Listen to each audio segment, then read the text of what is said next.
Ini Laras, kekasih ayah, yang nanti akan menjadi ibu tiri kalian. Ucapan ayahku membuat kakak ipar dan kakak laki-lakiku terkejut, sementara aku menerimanya dengan tenang karena sudah menduganya. Aku menatap lekat-lekat perempuan di hadapanku. Laras berpenampilan muda dan cantik, kulitnya putih bersih dengan pesona yang sulit ditolak. Namun, ketika aku menatap matanya dalam-dalam, aku merasakan sesuatu yang tidak baik. Tatapan matanya menyiratkan sifat genit dan kurang sopan yang membuatku curiga. Halo, anak-anak. Saya Tante Laras. Nanti kita akan menjadi satu keluarga. Mohon bantuannya ya. Laras berdiri, memperkenalkan diri dengan percaya diri seraya tersenyum miring penuh keangkuhan. Sikap arogan itu membuatku muak. Tidak bisa menahan diri, aku segera berdiri dan berkata dengan dingin, "Ayah, kalau tidak ada urusan lagi, aku permisi dulu." Ayahku segera menoleh ke Laras. Dengan suara lembut menenangkan, "Jangan dimasukkan ke hati ya. Sifat anak itu dari dulu memang begitu, nanti juga kamu akan terbiasa." "Iya, Mas, aku tidak apa-apa kok," jawab Laras dengan senyum lembut, tapi aku bisa melihat ada perhitungan di balik kata-katanya. Saat berjalan melewati Mbak Tika, kakak iparku, aku melihatnya melirik suaminya. Kakakku duduk diam seperti patung, wajahnya kaku seolah belum bisa menerima kenyataan. Mbak Tika menyikut pelan lengan suaminya, bertanya dengan cemas, "Mas Kevin, kamu kenapa?" "Ah, aku tidak apa-apa," jawabnya. Tetapi raut bingungnya masih belum hilang. Tepat pada saat itu, ponselnya berdering. Ia buru-buru meminta izin untuk keluar menerima telepon. Di dalam ruangan hanya tersisa Mbak Tika, ayah mertuanya, dan Laras. Ayahku tahun ini baru berusia di atas 50 tahun. Dulu, orang tuaku menikah muda, karena itu kakakku sudah menginjak usia 30 tahun. Bertahun-tahun kemudian, barulah orang tuaku melahirkanku.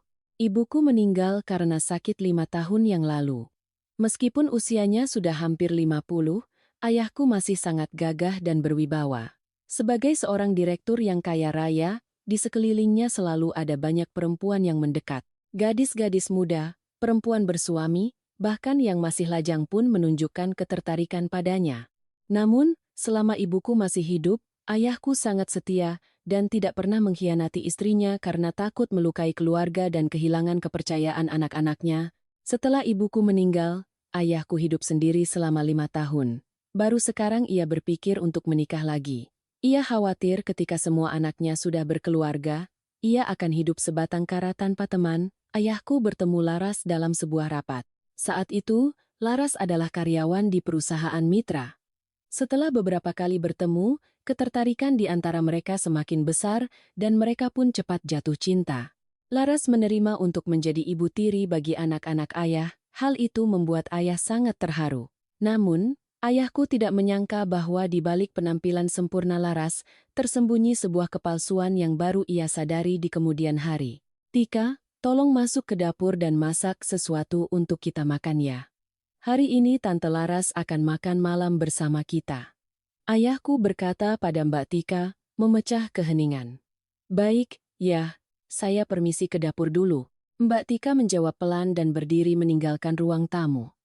Ia melangkah ke dapur dengan hati yang berat oleh berbagai pikiran.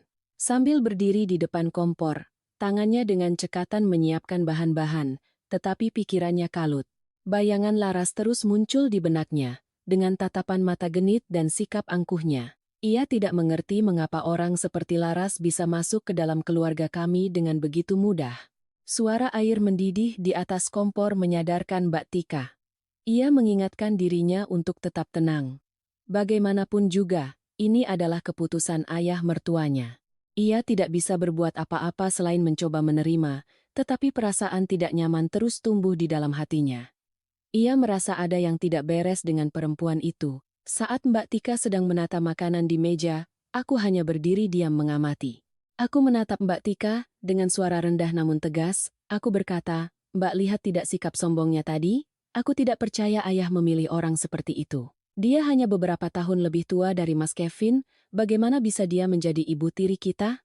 Benar, Laras baru 32 tahun, masih sangat muda dan belum menikah. Kenapa mau menikah dengan pria seumuran ayahnya? Apalagi ayah sudah punya 2 anak yang sudah dewasa.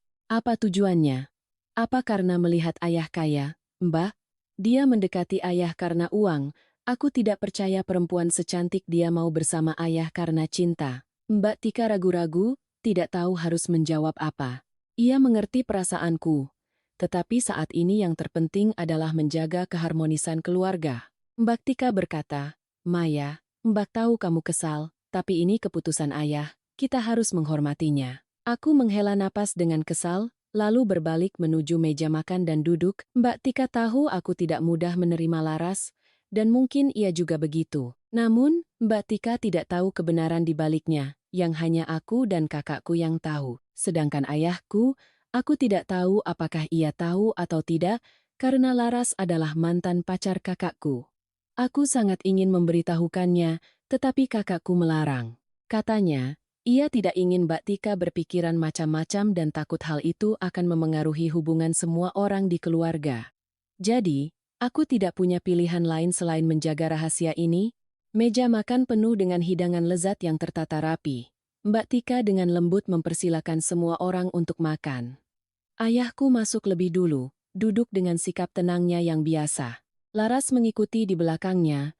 Senyum masih tersungging di bibirnya, tetapi terasa sedikit kaku. Aku menarik kursi dan duduk dengan enggan, jelas tidak ingin berbicara dengan siapapun. Suasana di ruang makan menjadi tegang sejak awal. Suara sendok dan garpu yang beradu dengan piring terdengar teratur, tetapi tidak ada yang berbicara. Sepertinya semua orang tenggelam dalam pikirannya masing-masing. Ayahku mencoba bersikap wajar, tetapi sesekali matanya melirik ke arah Laras, berharap semuanya berjalan lancar. Meskipun Laras tetap menunjukkan penampilan percaya diri, ia juga merasakan dinginnya suasana di sekelilingnya. Beberapa kali ia mencoba memulai percakapan, tetapi yang ia dapatkan hanyalah jawaban singkat tanpa ujung. Aku hanya duduk diam, nyaris tidak menyentuh makanan. Mataku melayang menatap keluar jendela, sementara kakakku makan dengan tenang seolah tidak ada yang terjadi. Mbak Tika merasa aneh, tetapi tidak berani bertanya. Saat itu aku merasa semua orang di meja makan hanya ingin cepat-cepat menyelesaikan makan lalu beranjak pergi. Sekitar 2 minggu kemudian, Laras pindah ke rumah kami, resmi menjadi istri ayahku dan ibu tiri kami. Sejak saat itu, kehidupan keluarga kami benar-benar berubah. Awalnya, saat baru tinggal bersama, Laras sering judong memulai percakapan dengan semua orang di rumah, bersikap ramah dan peduli pada setiap anggota keluarga. Ia selalu menciptakan suasana yang ceria dan nyaman, seolah ingin merekatkan semua orang. Suatu pagi, saat sarapan bersama, Laras menoleh padaku dan bertanya dengan nada lembut, Maya, bagaimana kuliahmu sekarang? Tante dengar dari ayahmu kamu akan segera lulus, pasti sibuk sekali ya. Aku yang memang pendiam hanya menjawab singkat, iya tante, cukup sibuk, tapi aku bisa mengatasinya. Laras tersenyum manis seolah ingin menambah keakraban. Baguslah. Kalau kamu butuh bantuan, bilang saja sama tante ya. Dulu tante juga kuliah ekonomi, siapa tahu bisa membantu. Aku mengangguk pelan. Meskipun masih waspada, aku tidak bisa menyangkal bahwa Laras berusaha untuk mendapatkan simpati. Terhadap ayahku, Laras juga selalu bersikap perhatian.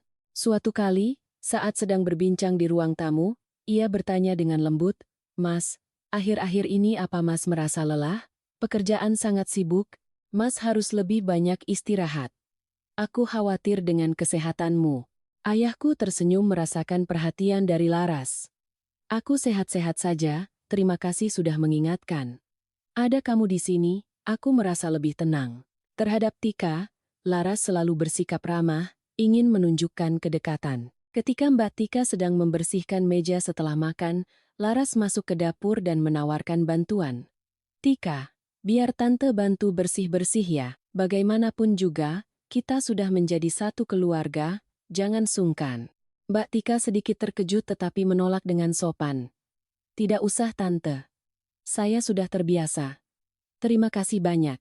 Laras tersenyum lalu terus bertanya tentang pekerjaan dan kehidupan sehari-hari Mbak Tika, membuat suasana di rumah perlahan menjadi lebih nyaman dan ramah. Aku mengamati dari kejauhan, dalam hati berpikir, lebih baik dia terus seperti ini. Jangan sampai aku tahu dia masuk ke rumah ini dengan niat buruk, kalau tidak, aku tidak akan memaafkannya. Awalnya, perhatian dan kehangatan Laras membuat semua orang di rumah merasa nyaman, percakapannya dengan anggota keluarga selalu terasa akrab, seolah ia berusaha keras untuk menjadi bagian dari keluarga.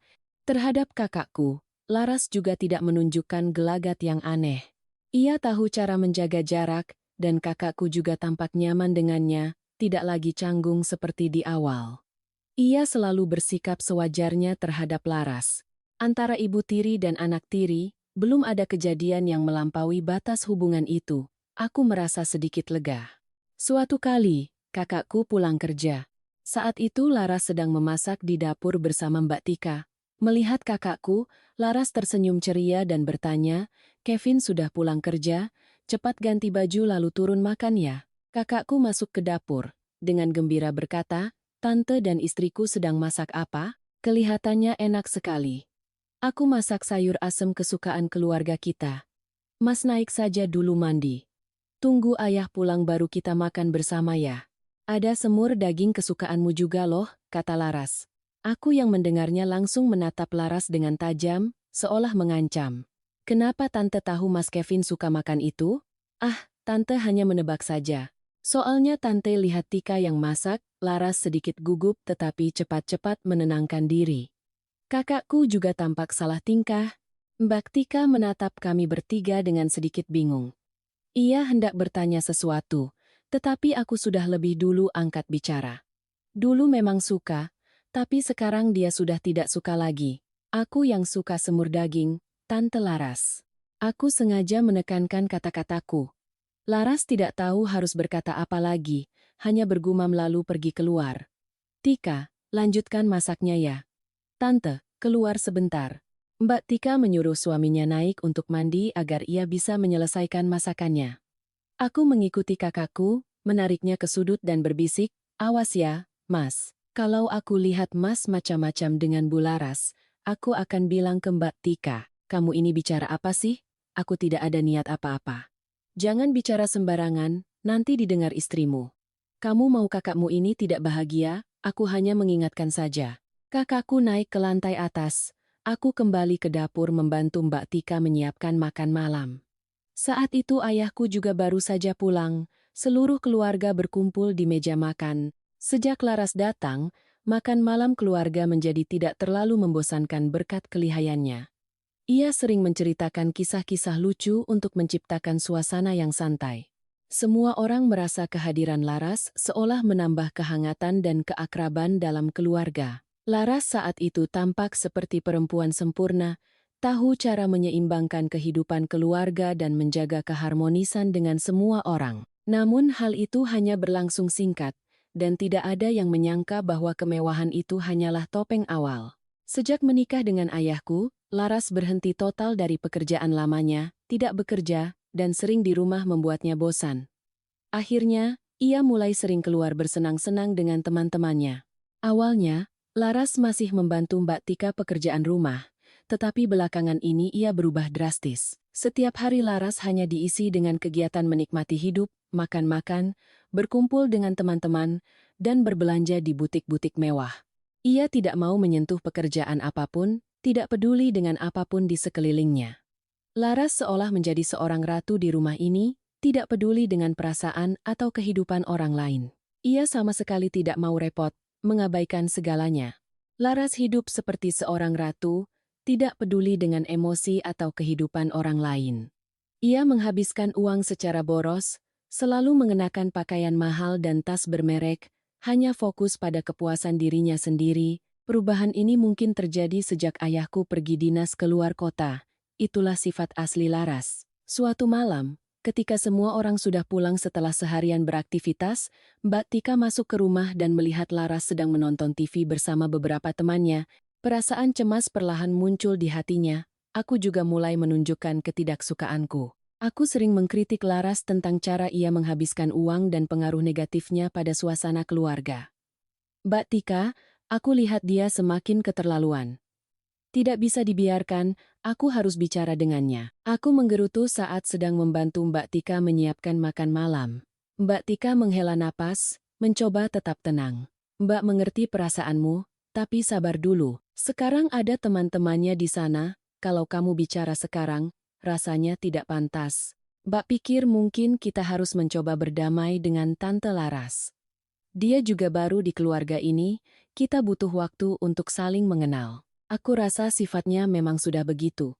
Tidak akan bisa berubah, Mbak.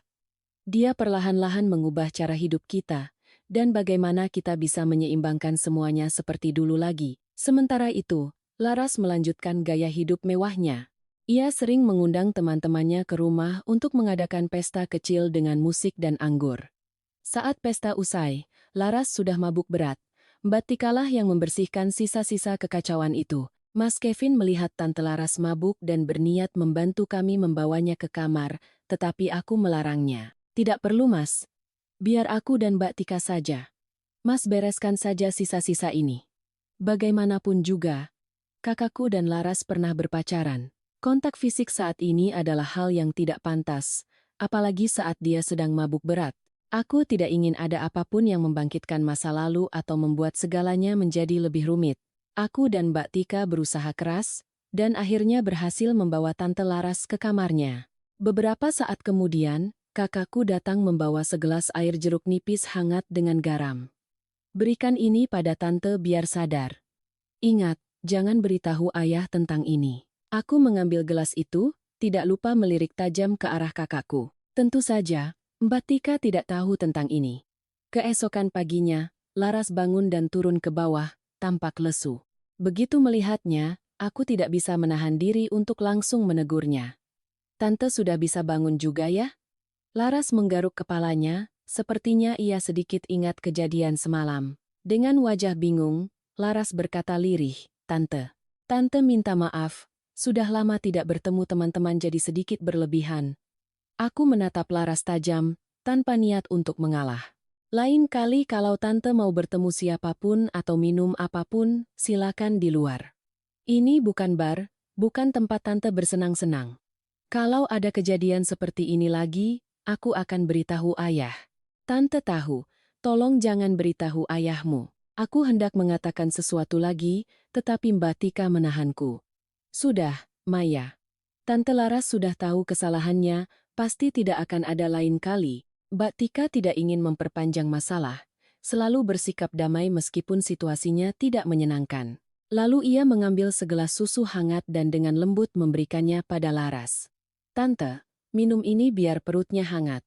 Melihat Mbak Tika memperlakukan Laras dengan baik, hatiku dipenuhi amarah untuknya. Jika kakak iparku tahu bahwa Laras pernah menjalin hubungan dengan kakakku, apakah ia masih akan bersikap baik dan sopan seperti itu? Aku benar-benar tidak tahan dengan kepalsuan dan kerumitan hubungan ini. Aku ingin memberitahu Mbak Tika segalanya, agar ia mengerti kebenarannya, agar ia tidak ditipu oleh Laras.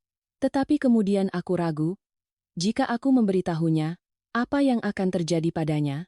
Mbak Tika yang baik hati mungkin akan sangat terluka, dan aku takut kebahagiaannya akan terancam oleh rahasia ini. Hatiku terkoyak antara diam untuk melindunginya atau mengungkapkan kebenaran yang bisa menghancurkan hubungan dalam keluarga.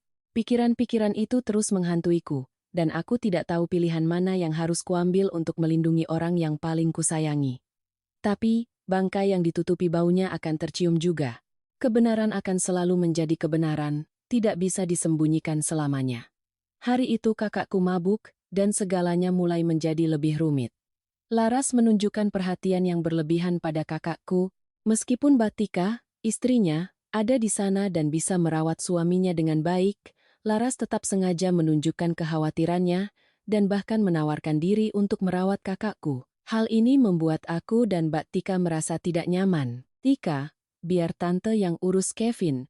Laras berkata dengan suara manis lalu berdiri dan melangkah ke arah kakakku. Meskipun Mbak Tika sudah berdiri di samping suaminya, aku menunjukkan wajah tidak senang dan berkata, Tante tidak perlu khawatir begitu. Mas Kevin sudah ada Mbak Tika. Mbak Tika, meskipun sedikit terkejut, tetap menjawab dengan tenang, Maya benar, tidak apa-apa Tante, aku bisa mengurusnya.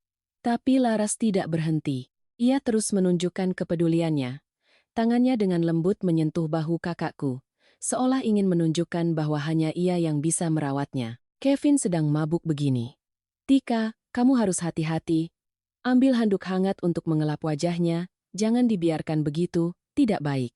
Laras berkata seolah memberi perintah. Mbak Tika tetap tenang, mengambil handuk seperti yang dikatakan Laras, tetapi tidak bisa menghindari rasa tidak nyaman saat Laras berdiri tepat di sampingnya dan terus-menerus ikut campur. Bantalnya harus ditinggikan sedikit agar Kevin mudah bernapas. Jangan biarkan dia tidur miring seperti itu. Tidak baik untuk lambungnya. Biar tante buatkan segelas air jeruk nipis hangat untuknya. Lalu Laras bergegas turun ke dapur. Melihat Laras begitu perhatian pada suaminya, Mbak Tika tidak bisa tidak merasa heran. Ia bertanya pada dirinya sendiri, "Kenapa Tante Laras hari ini aneh sekali ya?" Pertanyaan Mbak Tika seolah menjadi pemicu kemarahanku. Aku tidak tahan melihat Laras ikut campur dalam hubungan kakak dan kakak iparku, dan terlebih lagi, aku tidak bisa mengabaikan fakta bahwa ia adalah mantan pacar kakakku. Dalam keadaan marah, aku keceplosan, dulu kan saling cinta, pantas saja perhatian. Ucapanku membuat Mbak Tika tertegun. Ia berbalik menatapku, matanya penuh dengan kebingungan dan keterkejutan. "Maya, kamu bilang apa? Saling cinta dulu, maksudmu apa?" Sadar telah salah bicara, aku menghindar dan buru-buru masuk ke kamar, meninggalkan Mbak Tika yang berdiri di sana dengan segudang pertanyaan yang belum terjawab. Saat itu Laras sedang di dapur membuatkan minuman untuk kakakku sehingga tidak mendengar percakapan kami. Mbak Tika masih khawatir dengan kondisi suaminya sehingga tidak sempat bertanya lebih lanjut saat itu. Tetapi setelah kakakku stabil, Mbak Tika masuk ke kamarku, matanya penuh dengan keraguan, dan menanyakan kembali kejadian tadi. "Maya, apa maksud ucapanmu tadi? Dulu Tante Laras dan Kevin pacaran? Aku tahu bahwa saat ini kebenaran tidak bisa lagi disembunyikan. Aku tidak bisa terus menghindar dan harus menghadapinya, menghadapi kakak ipar yang baik hati yang tidak ingin kusakiti." Mata Mbak Tika penuh kekhawatiran tetapi tetap tenang menungguku menjawab. Sambil menarik napas dalam-dalam, aku memutuskan untuk mengungkapkan kebenaran, meskipun itu bisa membuat segalanya menjadi kacau. "Iya, Mbak. Dulu Laras dan Mas Kevin pernah pacaran." Aku memulai, suaraku semakin pelan. Mereka pernah menjadi sepasang kekasih, tapi entah kenapa kemudian putus. Mas Kevin tidak pernah membahasnya lagi sampai Laras menjadi ibu tiri kita. Mbak Tika diam, mencoba tetap tenang, tetapi aku bisa melihat keterkejutan yang jelas di matanya. Ia duduk di sampingku, menatapku lekat-lekat seolah ingin memahami lebih jelas apa yang baru saja kukatakan. "Kamu serius, Maya?" Suara Mbak Tika bergetar. Aku mengangguk, merasa sangat bersalah. Aku tidak ingin Mbak terluka, tapi aku tidak bisa terus melihat Laras mengganggu hubungan Mbak dan Mas Kevin. "Mbak Tika, aku tidak berpikir kakakku punya niat apa-apa dengan Laras, tapi kalau Laras, aku tidak yakin. Lalu kenapa dari awal Mas Kevin tidak memberitahuku? Kenapa dia menyembunyikannya? Mungkin dia tidak ingin Mbak khawatir karena masalah ini. Lalu ayah, apa ayah tahu soal ini?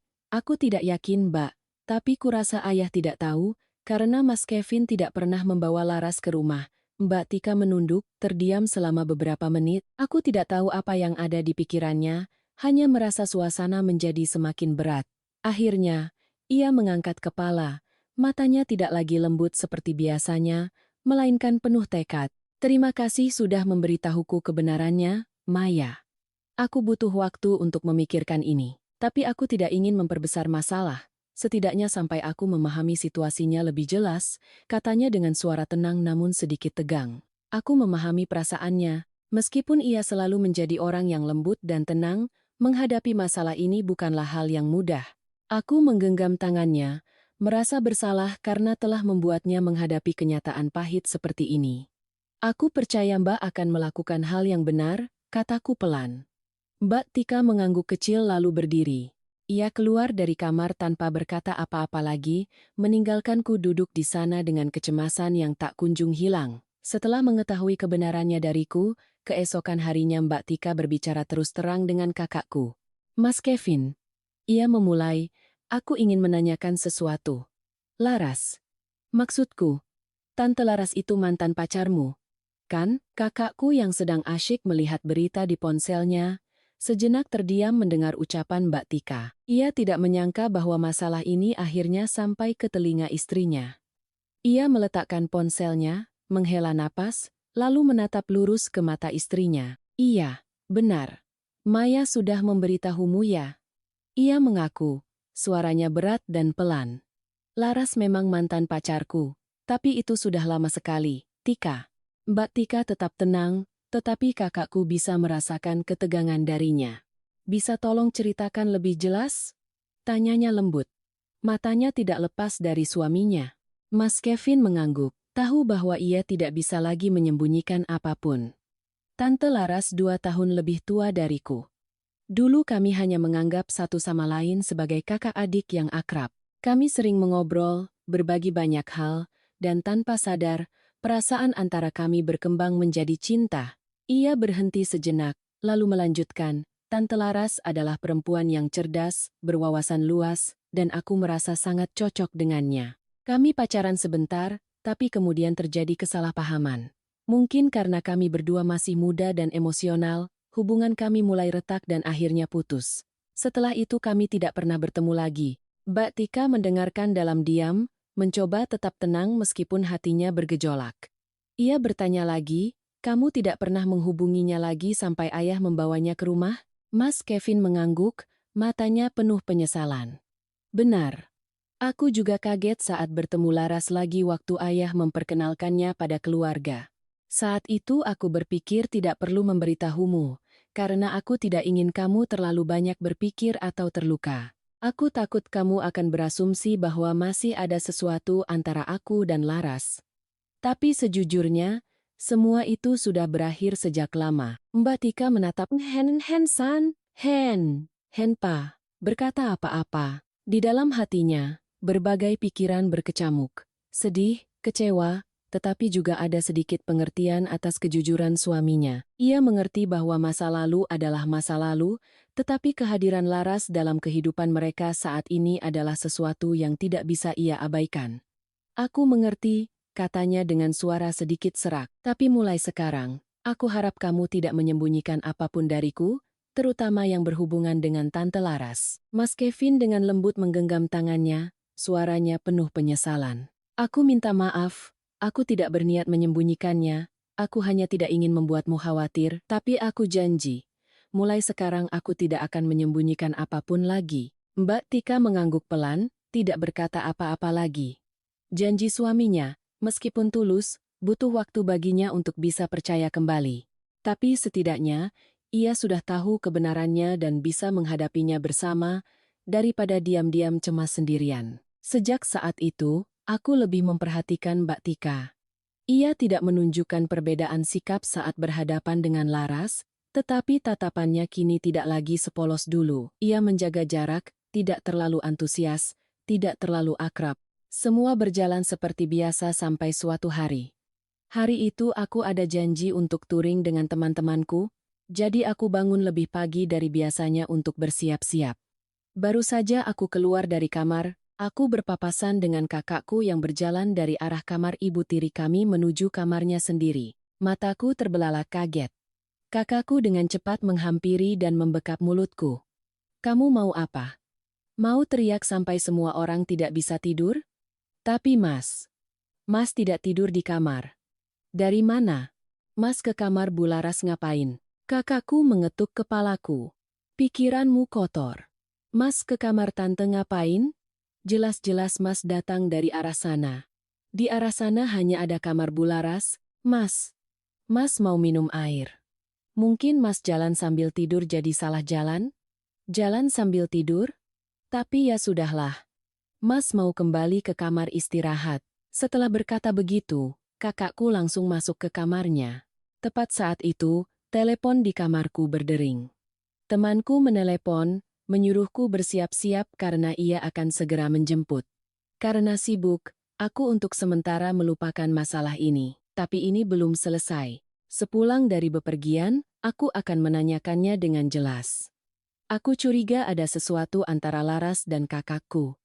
2 hari kemudian aku pulang. Aku bertanya pada Mbak Tika, dan ia bilang di rumah tidak ada yang aneh. Aku menemui kakakku secara pribadi untuk membicarakan kejadian tempo hari, tetapi ia menyangkal habis-habisan, mengatakan tidak ada apa-apa dan menuduhku berkhayal. Karena kesal, aku menemui Laras untuk meminta penjelasan. Aku masuk ke kamar Laras karena melihat pintunya tidak tertutup. Laras keluar dari kamar mandi, tubuhnya hanya dibalut handuk seadanya. Aku merasa jengkel dan berkata, "Tante mandi kok tidak tutup pintu, tidak pakai baju lagi.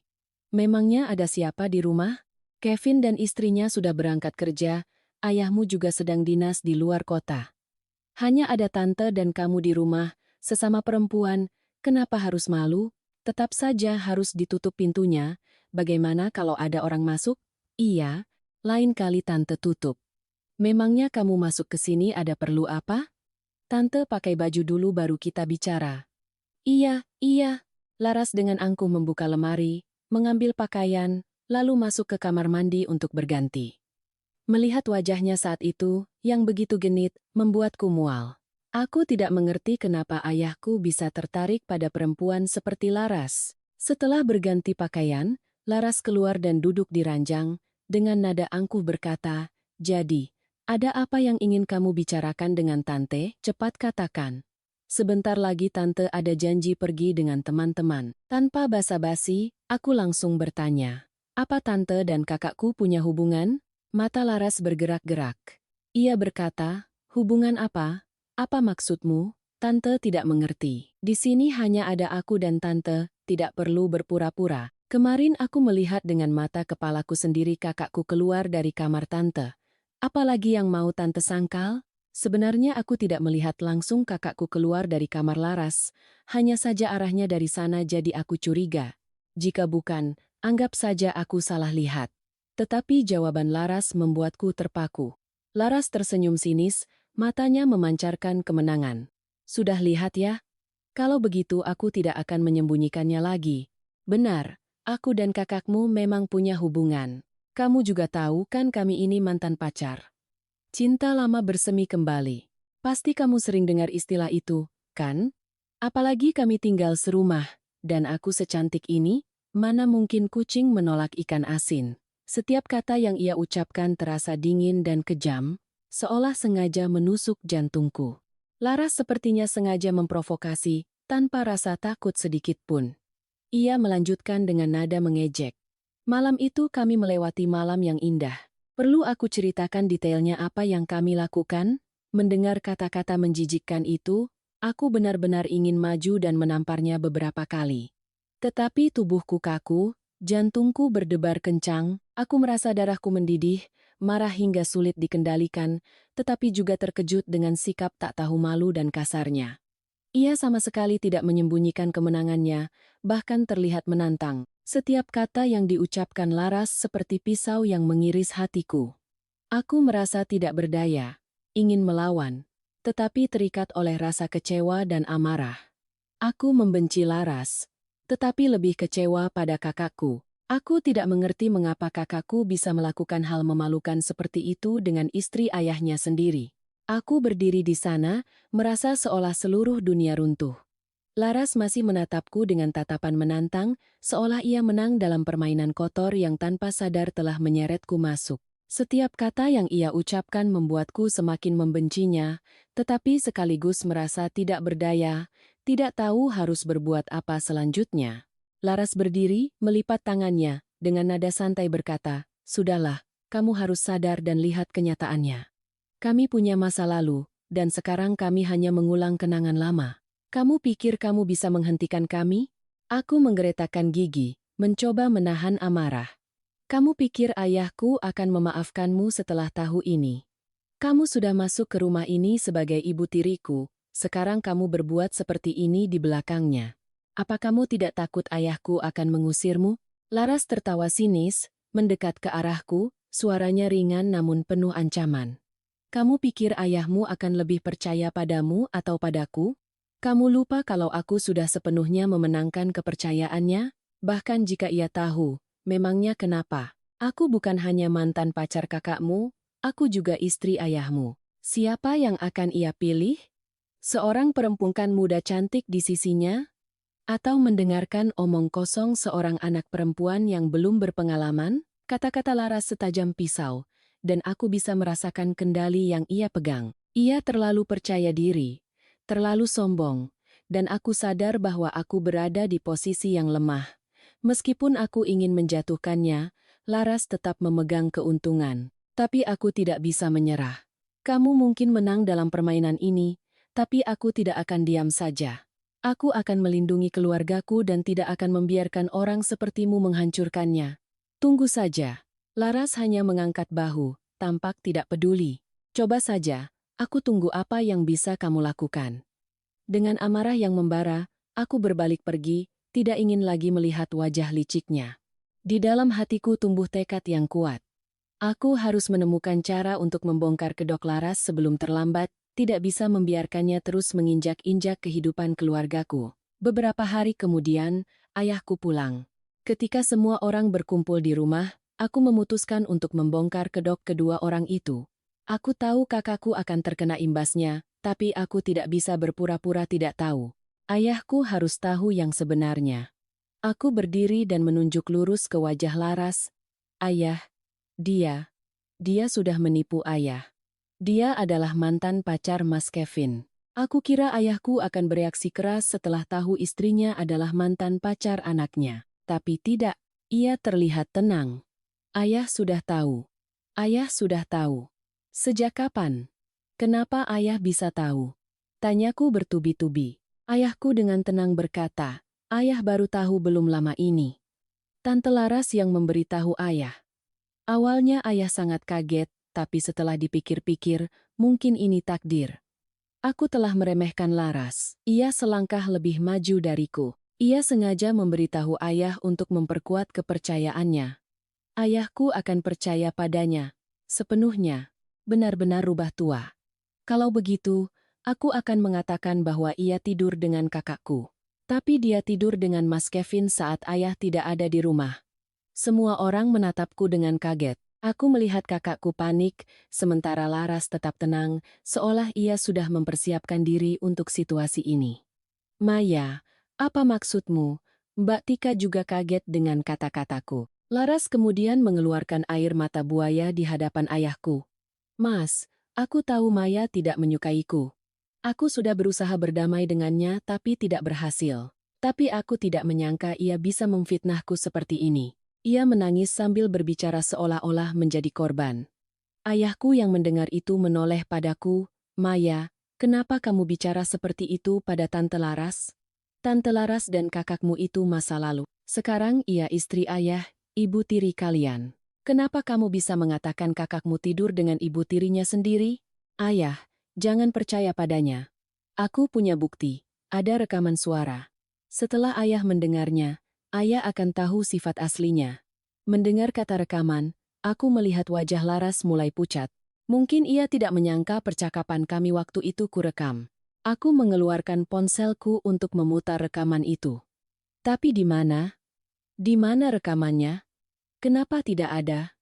Jelas-jelas waktu itu aku merekamnya, kenapa sekarang tidak bisa kutemukan? Aku juga ceroboh tidak memeriksanya lagi? Mungkin belum sempat kusimpan. Mana? Rekaman apa? Aku menatap ayah dengan gugup. Aku tidak menemukannya. Tapi yang jelas. Mendengar itu, Laras menghela napas lega lalu tiba-tiba menangis keras.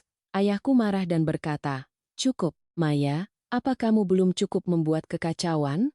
Ayah sangat kecewa padamu. Ayah tidak menyangka kamu bisa berpikiran seburuk itu tentang Tante Laras dan kakakmu sendiri. Dan Tika, apa kamu tidak memikirkan perasaannya?" Aku. Saat ini aku tidak tahu harus berkata apa, karena apapun yang kukatakan, tidak akan ada yang percaya. Kakakku membentakku. Hebat sekali kamu ya. Cerita seperti itu pun bisa kamu karang. Semua orang dengan marah kembali ke kamar masing-masing. Aku melihat senyum kemenangan Laras dan rasanya ingin menamparnya.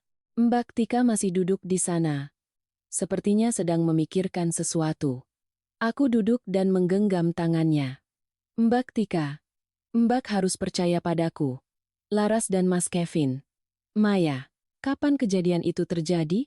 Maksudku, soal Tante Laras tidur dengan Mas Kevin. Waktu aku pergi touring itu, aku jelas-jelas melihat Mas Kevin berjalan dari arah kamarnya menuju kamar Mbak.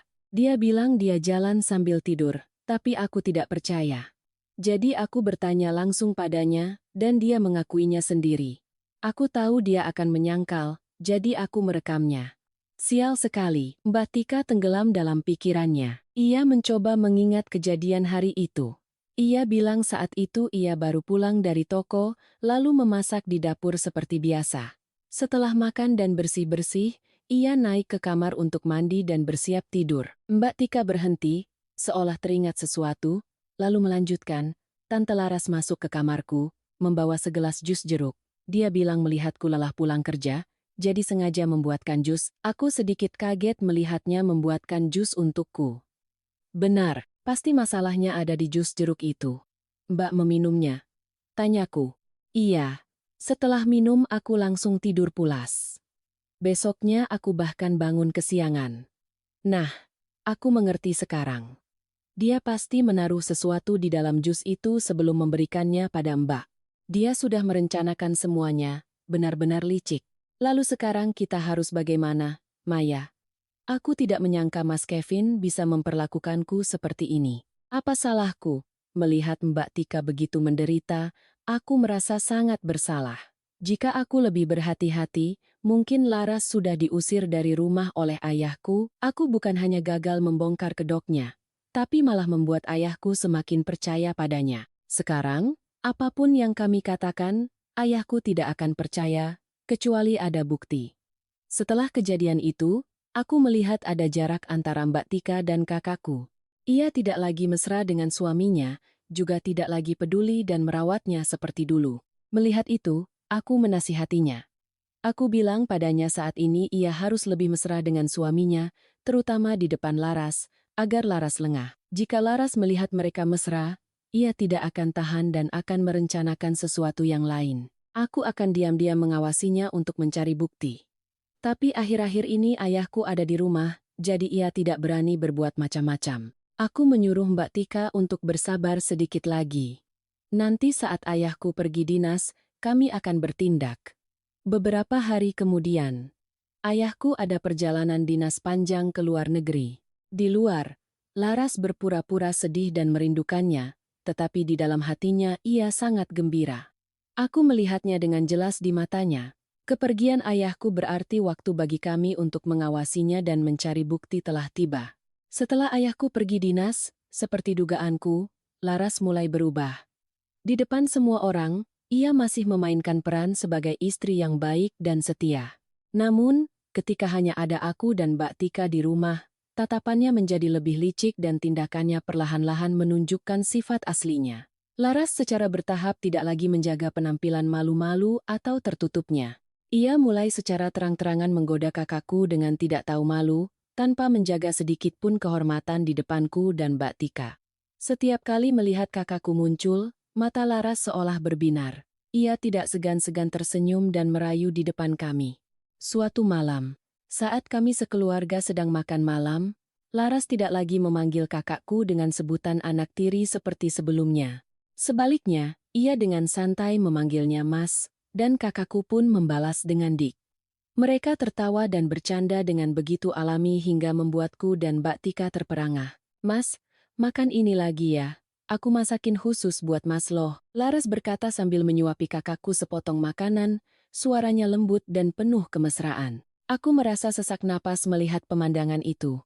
Mbak Tika duduk di sampingku dengan tatapan dingin, tapi aku bisa melihat hatinya terluka. Dulu ia sudah menderita saat menyadari suaminya berselingkuh, tetapi sekarang saat melihat ibu tiri dan suaminya menunjukkan kemesraan secara terang-terangan di depannya, yang tersisa hanyalah rasa sakit yang menusuk. Aku berteriak pada kakakku, Mas Kevin, istrimu ada di sini. Kamu melakukan itu dengan istri ayahmu dan tidak merasa malu? Bagaimana bisa kamu bersikap seolah tidak terjadi apa-apa?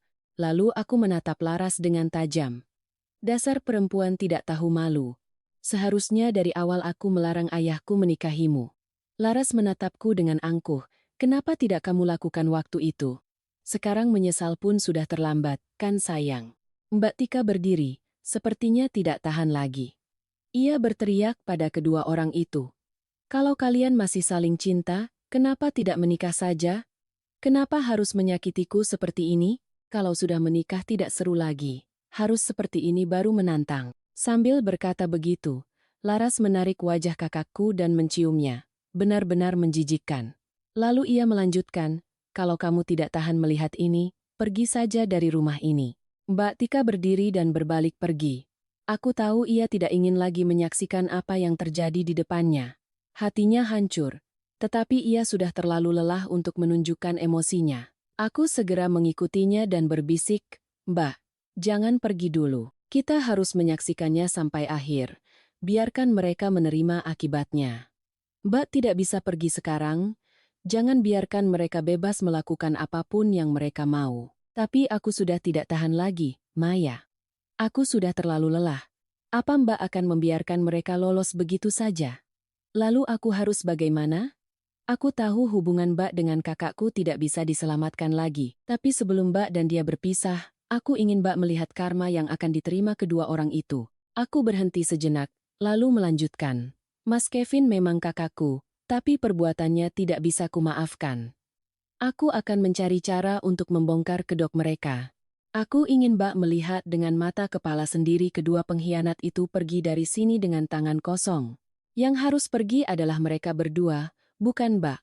Mbak Tika diam-diam mengangguk lemah, tapi aku tahu hatinya sedang berjuang keras. Setiap hari setelah itu, Laras dan kakakku semakin mesra. Ia tidak lagi sungkan pada siapapun di rumah. Suatu kali di depanku, Laras dengan santai bersandar di bahu kakakku sambil tersenyum sinis, Mas, kita tidak perlu menyembunyikan apa-apa lagi. Sekarang aku merasa sangat nyaman bersamamu seperti ini. Kakakku, bukannya merasa canggung atau malu, malah setuju dengan cara yang menjijikkan. Benar, sayang. Sekarang tidak ada lagi yang bisa menghalangi kita. Aku ingin berteriak karena marah, tetapi aku menahannya. Aku harus bersabar dan menunggu, karena aku tahu karma akan segera datang pada mereka. Aku dan Mbak Tika hanya perlu menunggu saat yang tepat untuk membongkar semuanya, agar kedua pengkhianat itu harus membayar harga atas perbuatan hina mereka. Hari ini aku tidak sengaja mendengar bahwa kakakku akan mengajak Laras berbelanja. Memanfaatkan kepergian mereka, aku dan Mbak Tika memutuskan untuk bertindak. Kami tahu bahwa tanpa bukti konkret, Laras akan terus menyangkal dan berpura-pura tidak terjadi apa-apa, karena ia sudah mendapatkan kepercayaan penuh dari ayahku. Jadi, hari itu saat mereka berdua pergi, aku segera memanggil seseorang untuk memasang kamera tersembunyi di dalam rumah. Kami memilih lokasi yang paling sering mereka datangi, dapur, ruang tamu, dan yang terpenting, kamar tidur Laras. Kami mulai dari dapur, memasang kamera kecil di atas lemari piring, dengan sudut pandang yang mencakup seluruh ruangan. Meskipun hanya ruang umum, aku tahu Laras dan kakakku sering menunjukkan kemesraan di sana. Setiap detail itu penting. Selanjutnya, kami memasang kamera di ruang tamu, di belakang sebuah vas besar di dekat rak TV. Ruangan ini adalah tempat mereka sering mengobrol dan melakukan tindakan-tindakan mesra yang tidak pantas. Terakhir, kami masuk ke kamar tidur Laras. Ini adalah tempat terpenting, karena disinilah hal-hal gelap terjadi antara Laras dan kakakku. Aku dan Mbak Tika memilih sebuah lampu tidur besar. Di dalam bohlamnya adalah tempat yang ideal untuk menyembunyikan kamera. Ketika teknisi menyelesaikan pekerjaannya, aku merasa sedikit lega, tahu bahwa semuanya sudah berada di tempat yang tepat. Setelah semuanya selesai, kami dengan hati-hati memeriksa sekali lagi untuk memastikan kamera-kamera kecil ini tidak mudah ditemukan. Ketika teknisi itu pergi, aku berkata pada Mbak Tika, tinggal menunggu sebentar lagi. Setelah semuanya terekam, dia tidak akan bisa mengelak lagi. Apa cara ini akan berhasil, Maya? Aku merasa khawatir. Tenang saja, Mbak. Semuanya akan segera berakhir. Mbak Tika menggenggam tanganku, berkata dengan haru, Maya, terima kasih sudah selalu ada di sisiku, mendukungku. Jangan berkata begitu, Mbak. Aku sudah menganggap Mbak seperti kakakku sendiri. Semangat ya, Mbak. Kami berdua tahu bahwa dengan bukti di tangan, Laras dan kakakku harus membayar harga atas perbuatan hina mereka. Beberapa saat kemudian, kakakku dan Laras pulang. Tangan Laras penuh dengan barang-barang bermerek. Begitu masuk rumah, ia langsung memamerkan barang-barang yang dibelikan kakakku dengan wajah penuh kemenangan. Melihat itu, aku menarik tangan Mbak Tika untuk keluar. Laras yang melihat kami keluar mengejek, "Loh, mau kemana?" Tidak tahan melihat pemandangan ini ya? Pasti Mas Kevin belum pernah mengajakmu belanja barang-barang bermerek seperti ini, kan? Mbak Tika, apa Mbak dengar sesuatu? Mbak Tika dengan polos bertanya, dengar apa Maya? Suara anjing menggonggong Mbak. Dan sepertinya anjing ini baru keluar dari selokan. Setiap gonggongannya bau busuk. Ayo kita cepat pergi, di sini bau sekali, aku tidak bisa bernapas. Laras tahu aku sedang menyindirnya dan menjadi sangat marah. Ia berteriak, hei, kamu bicara seperti itu pada ibu tirimu? Dasar anak tidak tahu sopan santun. Aku dan Mbak Tika pura-pura tidak mendengar apapun dan berjalan cepat ke arah gerbang. Karena tidak bisa berbuat apa-apa pada kami, ia berbalik dan bermanja-manja pada kakakku. Tuh, Mas lihat kan, adikmu bicara seperti itu padaku. Iya, jangan marah lagi. Nanti biar Mas yang urus dia. Aku mendengarnya dan merasa sangat mual. Aku dan Mbak Tika memutuskan untuk pergi makan di luar. Saat duduk di restoran, aku mengeluarkan ponselku untuk melihat apa yang dilakukan kedua orang itu di rumah. Aku melihat mereka memesan makanan lalu saling suap-suapan dengan mesra. Aku melihatnya dan merasa geram. Mbak Tika ingin melihat, tapi aku tidak mengizinkannya, takut ia akan sedih melihat pemandangan itu. Setelah makan, kami berjalan-jalan sampai malam baru pulang. Begitu melihat kami masuk, Laras berkata, kukira sudah pergi selamanya, kenapa masih pulang? Aku belum pernah melihat orang tak tahu malu sepertimu, Tika, harus kuakui. Daya tahanmu luar biasa. Dalam hal ini, aku benar-benar kalah darimu. Ini rumahku. Kenapa aku harus pergi? Yang harus pergi itu kamu, bukan aku. Kamu lupa aku ini istri dari ayah mertuamu? Dengan kata lain, aku ini ibu mertuamu, menantuku. Apa kamu tidak malu mengatakan itu? Ibu tiri kok tidur dengan anak tirinya sendiri? Memangnya kenapa? Ayahmu kan sering dinas, dia tidak bisa merawatku, jadi wajar saja kalau anaknya yang menggantikannya. Iya kan, sayang? Tunggu saja karmamu datang.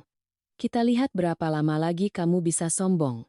Setelah itu, aku menarik Mbak Tika ke kamar. Aku berbaring di tempat tidur dan membuka rekaman kamera untuk melihat kembali percakapan tadi.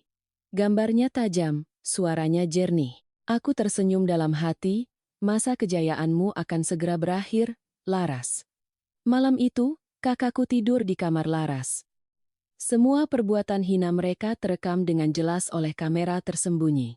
Aku dengan hati-hati menyimpan semua rekaman video itu, merekam percakapan dan adegan mesra antara Laras dan kakakku, lalu menggabungkannya menjadi satu file dan segera mengirimkannya pada ayahku. Setelah mengirimkannya, aku memutuskan untuk membuat sedikit insiden di rumah agar mereka berdua menemukan kamera itu sendiri. Aku mematikan dan menyalakan lampu berulang kali sehingga pencahayaan di rumah menjadi tidak stabil, seolah-olah ada masalah dengan sistem lampu tidur.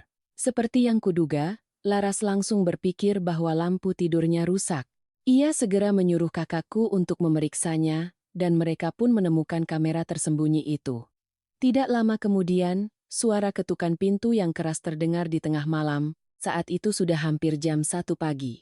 Aku yakin itu adalah Laras dan kakakku yang berniat untuk menghapus semua bukti. Dengan tenang, aku membuka pintu dengan ekspresi mengantuk. Ada apa ribut-ribut kalau tidak bisa tidur, jangan ganggu orang lain. Begitu aku membuka pintu, mereka langsung menyerbu masuk dan membanting pintu. Kakakku menunjukkan kamera di depanku, matanya penuh ketegangan. Maya, ini apa? Aku pura-pura terkejut sambil mengucek mata. Apa? Kenapa tanya aku? Aku tidak tahu apa-apa. Laras tidak tahan lagi. Ia menunjukkan amarahnya dengan jelas, membentak, jangan pura-pura. Kamu yang diam-diam memasang kamera di kamarku, kan? Sebelum aku sempat menjawab, Laras sudah tidak bisa menahan diri lagi, berteriak, kamu tahu apa yang baru saja kamu lakukan? Kamu mau menghancurkan kami? Tidak semudah itu. Aku melihat kepanikan di matanya, lalu menjawab dengan tenang. Benar, aku yang memasang kamera itu. Memangnya kenapa? Menghadapi orang licik sepertimu, aku harus lebih licik. Kamu tidak tahu itu. Laras kehilangan ketenangannya, buru-buru memerintah. Ponselmu mana? Berikan padaku. Semua harus dihapus sekarang juga. Sambil berkata begitu, Laras menerjang untuk mencari ponselku dan menghapus semua bukti. Aku terus berpura-pura, tidak ingin menunjukkan bahwa aku sudah menyalin semua file ke perangkat lain. Aku memegang erat ponselku dan membentak. Apa yang kamu lakukan? Ini ponselku, kamu tidak berhak menyentuhnya. Laras memberi isyarat pada kakakku untuk memegangku. Sementara itu, ia merebut ponselku, membukanya, dan dengan cepat menghapus semua video, bahkan masuk ke folder sampah untuk menghapusnya secara permanen. Aku hanya berdiri menonton. Tahu bahwa semua rencanaku telah berhasil, karena video-video penting itu sudah aman di tangan ayahku. Apapun yang dilakukan Laras dan kakakku, mereka tidak akan pernah menyangka bahwa kebenaran telah diketahui oleh ayahku. Ayahku sangat terkejut saat mengetahui kebenaran tentang istri yang sangat ia percayai dan putra kesayangannya yang tega berbuat serendah itu. Ayahku bilang ia akan mengatur pekerjaannya untuk segera pulang dan akan memberikan pelajaran yang setimpal pada kedua orang itu. Aku tahu waktu mereka tidak lama lagi. Begitu Laras selesai menghapus semua video di ponselku, wajahnya perlahan-lahan menunjukkan kelegaan. Ia menghela napas, menoleh pada kakakku dengan tatapan puas, mengira semua masalah sudah selesai. Kakakku berdiri di sana, tatapannya masih dingin tetapi tidak bisa menyembunyikan kekhawatirannya. Maya, mulai sekarang jangan pernah ikut campur urusanku lagi, mengerti? Kakakku memperingatkan, suaranya penuh amarah bercampur kepanikan. Sudahlah mas, aku sudah hapus semua videonya. Dia tidak bisa berbuat apa-apa lagi. Kita kembali tidur saja. Aku mengantuk. Lalu kakakku dan Laras meninggalkan kamarku. Keesokan paginya, aku bangun dan menerima pesan dari ayah. Ayahku bilang ia sudah di bandara, sekitar jam 3 sore akan tiba di rumah. Aku dengan cemas menunggu karma menimpa mereka berdua. Sekitar jam 2 siang, aku menelepon ayah, tetapi tidak tersambung. Aku menoleh pada Mbak Tika, mungkin ayah masih di pesawat, makanya tidak bisa dihubungi. Tenang saja, Maya. Ayah bilang akan menelepon setelah mendarat. Laras turun dari lantai atas, mendengar percakapan kami dan terlihat terkejut. Kamu bilang ayahmu akan pulang? Dia bilang padaku baru akan pulang minggu depan. Kenapa pulang sekarang? Untuk menghukum pasangan selingkuh. Tentu saja. Kamu pikir dia percaya padamu? Kejadian sebelumnya belum membuatmu sadar? Hati-hati, nanti dia mengusirmu dari rumah ini. Bagaimana kalau aku bilang aku punya bukti? Bukti apa? Kemarin kan sudah kuhapus semua. Aku berdiri tegak, dengan wajah tenang dan percaya diri. Aku tersenyum sinis dan berkata, kamu pikir menghapus yang di ponsel ini saja sudah cukup? Aku tidak sebodoh yang kamu kira. Laras terkejut, melangkah maju, suaranya bergetar. Kamu. Apa maksudmu? Aku menatap lurus ke mata Laras tanpa rasa takut. Aku sudah mengirim semua video dan bukti pada ayah. Dia sudah tahu semuanya. Kamu dan kakakku jangan berpikir dengan menghapus beberapa file di ponselku kalian bisa lolos. Wajah Laras pucat pasi, kakinya terasa lemas. Kakakku yang baru masuk dari luar juga tidak bisa menyembunyikan keterkejutannya. Kamu serius? Kamu sudah mengirim semuanya pada ayah? Benar. Ayah sedang dalam perjalanan pulang. Kalian berdua harus menghadapi kenyataan. Laras, apa kamu masih bisa tertawa sekarang? Sekarang kamu harus membayar semua perbuatanmu. Laras berbalik ke arah kakakku, matanya memohon bantuan, tetapi kakakku hanya berdiri ragu, tidak tahu harus berbuat apa. Akhirnya, Laras berteriak, mencoba mencari alasan, kami hanya bernostalgia. Benar, aku dan dia pernah pacaran, tapi itu sudah lama sekali. Kamu pikir kamu punya hak untuk ikut campur? Ayahmu tidak akan percaya pada video yang sudah diedit itu. Aku tersenyum sinis. Kamu pikir perbuatanmu tidak akan ketahuan selamanya?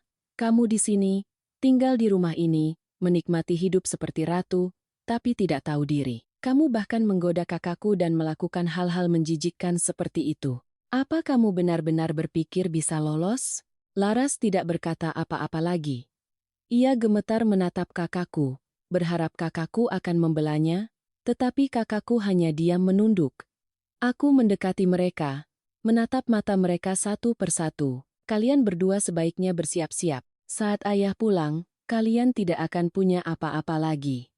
Dan kamu, Laras, sebaiknya kamu berpikir untuk segera pergi dari sini. Ayah tidak akan pernah memaafkan ini. Laras tergagap, hendak mengatakan sesuatu tetapi tidak bisa. Ia terhuyung-huyung, wajahnya pucat, sadar bahwa hidupnya telah berakhir. Tanpa ragu, Laras bergegas naik ke kamar, membuka brankas untuk mengambil semua uang, perhiasan, dan barang-barangnya, bersiap kabur sebelum ayahku kembali. Mengetahui niatnya, aku segera berlari keluar untuk mengunci gerbang dan menyembunyikan kuncinya di tempat yang aman. Beberapa saat kemudian, Laras turun membawa koper dengan tergesa-gesa. Tidak lama setelah itu, kakakku juga menyusul dengan koper lain, wajahnya penuh ketegangan. Laras berjalan cepat ke arah gerbang, tetapi saat menyadari gerbang terkunci, ia berbalik dan mencari kunci di mana-mana. Matanya berkeliling dengan cemas, kepanikan semakin jelas di wajahnya. Aku berdiri di sampingnya, melipat tangan dan berkata dengan dingin, "Jangan dicari, percuma saja. Aku sudah menyembunyikan kuncinya." Laras berbalik, wajahnya memerah karena marah. Berteriak, "Kembalikan kuncinya sekarang juga." Aku tersenyum sinis, menjawab dengan santai, "Mimpi saja." Tepat pada saat itu, ayahku muncul. Aku segera mengambil kunci dan membuka gerbang untuknya. Ayahku berdiri di pintu, wajahnya penuh wibawa. Matanya menatap setiap orang, lalu berhenti pada kakakku dan Laras. Suasana tiba-tiba menjadi begitu tegang hingga tidak ada yang berani bernapas. Ia melangkah masuk perlahan, melihat dua koper di samping kakakku dan Laras. Pemandangan itu sudah menjelaskan segalanya. "Apa yang terjadi di sini?" Ayahku bertanya dengan suara berat dan dingin. Laras gemetar, tidak berani menatapnya. Ia mencoba membela diri tetapi tidak bisa berkata apa-apa, kakakku juga menunduk, tidak bisa menatap mata ayahnya, rasa malu terlihat jelas di wajahnya. Ayahku mendekat, matanya penuh kekecewaan. "Kamu telah mengkhianati keluarga ini. Apa kamu sadar itu?" Tanyanya pada kakakku. Suaranya bergetar karena marah. Kakakku tidak bisa menjawab, hanya menunduk diam. Ayahku beralih ke Laras, kemarahan terpancar dari setiap katanya. "Dan kamu telah memanfaatkan kepercayaanku, menggoda anakku, menghancurkan kebahagiaan anakku. Kamu mau kabur dari sini? Kamu pikir bisa lolos?" Laras tergagap, mencoba tetap tenang. "Mas, ini tidak seperti yang kamu pikirkan. Ini semua fitnah maya. Kamu harus percaya padaku." "Cukup," ayahku memotong. "Aku sudah melihat semuanya di video itu. Ibu tiri dengan anak tiri suaminya. Sungguh memalukan. Kamu pikir bisa lari dari akibatnya?" Laras mundur ketakutan, ia sadar semua rencananya telah gagal. Wajahnya pucat, ia melihat sekeliling seolah mencari jalan keluar, tetapi tidak ada lagi jalan untuknya. Aku berdiri di sana melipat tangan, tahu bahwa inilah saatnya bagi para pengkhianat untuk membayar perbuatannya. Ayahku menatapku, matanya penuh kesedihan bercampur ketegasan. Ia berkata, "Maya, lucuti semua barang berharga yang ada di tubuhnya, periksa juga di dalam kopernya. Dia harus pergi dengan tangan kosong. Bagaimana dia datang, begitu pula dia pergi. Setelah selesai, biarkan dia pergi dari sini. Kita tidak butuh orang seperti dia di rumah ini." Laras berlutut di kaki ayahku, suaranya panik. "Mas, aku tahu aku salah. Tolong jangan perlakukan aku seperti ini. Beri aku satu kesempatan lagi. Di dunia ini, aku paling benci pengkhianat." "Maya, mulailah." "Baik, ayah." Laras melangkah keluar dari rumah dengan tangan kosong, penampilannya lusuh dan menyedihkan, tidak ada lagi aura angkuh dan memikat seperti dulu. Aku merasa puas melihatnya dalam keadaan seperti itu. "Rasakan. Dasar perempuan jenit. Pergi dan jangan pernah kembali," kata ayahku dengan tegas. "Dan untukmu," ia menatap lurus ke arah kakakku. "Mulai sekarang kamu bukan lagi anak di keluarga ini sampai kamu tahu di mana letak kesalahanmu. Sekarang pergilah bersamanya." "Ayah, ayah." "Pergi." Laras dan kakakku sama-sama menarik koper mereka dan pergi. Bayangan mereka perlahan menghilang di balik gerbang, membawa serta semua kesalahan dan pengkhianatan. Baru sekarang aku memperhatikan Mbak Tika. Ia berdiri terpaku, matanya mengikuti bayangan kakakku yang menjauh. Ia tidak menangis, tidak berteriak, tetapi matanya memancarkan begitu banyak penderitaan. Suami yang pernah menjadi sandarannya, yang telah menemaninya selama bertahun-tahun, kini adalah orang yang mengkhianatinya. Akibat dari hari ini adalah perbuatannya sendiri, dan tidak ada yang bisa menyelamatkannya. Akhirnya, semua ini berakhir. Mbak Tika dan kakakku akan bercerai. Ayahku sangat menyayangi Mbak Tika sehingga ia mengangkatnya sebagai anak angkat. Ia berkata, nanti saat ia pensiun, ia akan menyerahkan perusahaan untuk dikelola oleh kami berdua. Setelah pergi dari rumah, aku mendengar kabar bahwa Laras dan kakakku harus menyewa kamar kos di sebuah gang sempit. Laras tidak punya pekerjaan. Kakakku dipecat dari perusahaan karena perilakunya yang tidak pantas. Mereka tidak punya uang, hidup menjadi sulit, dan impian tentang kebahagiaan dengan cepat sirna. Karena sering bertemu dan hidup dalam kekurangan, mereka terus-menerus bertengkar. Setelah semua badai berlalu, keluargaku perlahan-lahan menemukan kembali kedamaian. Meskipun Mbak Tika telah mengalami guncangan besar, dengan kekuatan yang ia miliki, ia mulai membangun kembali hidupnya. Ayahku menepati janjinya untuk menyerahkan perusahaan kepada kami berdua. Berkat bakat dan kerja keras, perusahaan semakin berkembang dan mencapai banyak prestasi baru. Mbak Tika perlahan-lahan mendapatkan kembali kepercayaan pada hidup dan pada dirinya sendiri. Setelah beberapa waktu, ia membuka hatinya untuk cinta yang baru. Ia bertemu dengan seorang pria dewasa yang mencintai dan menghargainya dengan tulus. Mereka hidup bahagia, dan aku turut bahagia untuknya. Karena setelah semua yang terjadi, ia pantas mendapatkan yang terbaik. Laras dan kakakku, setelah beberapa waktu terpuruk, akhirnya berpisah. Hidup mereka tidak berjalan mulus, tetapi itulah harga yang harus mereka bayar atas perbuatan mereka. Hidup telah memberi mereka pelajaran yang sangat berharga tentang nilai sebuah keluarga. Sedangkan aku, saat melihat kembali semua ini, aku menyadari bahwa setiap kesulitan hanyalah cobaan yang membuat kami lebih dewasa. Hidup terus berjalan, dan aku merasa puas dengan keadaanku saat ini. Kebahagiaan bukanlah sesuatu yang datang dengan sendirinya, melainkan sesuatu yang kita bangun setiap hari dengan cinta, pengampunan, dan keputusan yang tepat. Dan kami telah menemukan kebahagiaan itu setelah semua badai yang menerpa. Terima kasih telah mendengarkan cerita ini di kanal kami. Semoga cerita ini memberikan Anda nilai-nilai yang mendalam tentang kehidupan dan cinta keluarga. Jangan lupa untuk menyukai, berlangganan, dan menekan lonceng notifikasi agar tidak ketinggalan cerita-cerita terbaru dari kami. Sampai jumpa di video berikutnya.